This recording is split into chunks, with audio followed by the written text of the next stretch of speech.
faudrait donc vacciner davantage la population guyanaise pour assurer l'immunité collective, selon l'Agence régionale de santé.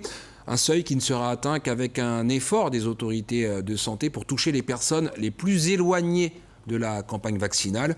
Mais l'immunité collective ou immunité de groupe, qu'est-ce que c'est? Son efficacité est-elle prouvée? Élément de réponse avec vous, Isabelle Lerouge, bonsoir. Bonsoir Anthony. Alors, l'immunité collective est, selon la définition de l'Organisation mondiale de la santé, la protection indirecte contre une maladie infectieuse. Elle survient lorsqu'une population est immunisée par la vaccination ou par l'immunité développée par une infection antérieure, c'est-à-dire quand on a eu une fois au moins le Covid.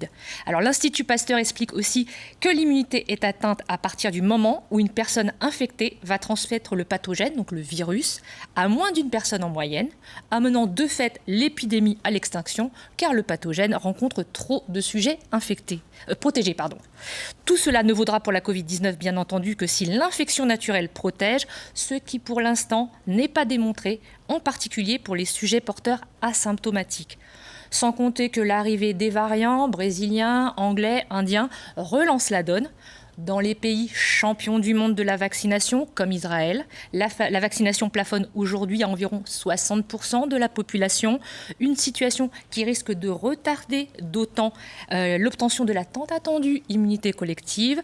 Elle ne sera possible, selon les spécialistes, que si la population Israël atteint le taux de 70% des personnes vaccinées. La vaccination n'est donc pas la panacée, ce n'est pas une solution miracle donc pour obtenir l'immunité collective. Il faudra aussi en passer par l'infection, c'est-à-dire avoir le virus, avoir le Covid. Ce sera donc un peu plus long, un peu plus douloureux et cela aura des conséquences. Isabelle Lerouge, merci pour toutes ces précisions.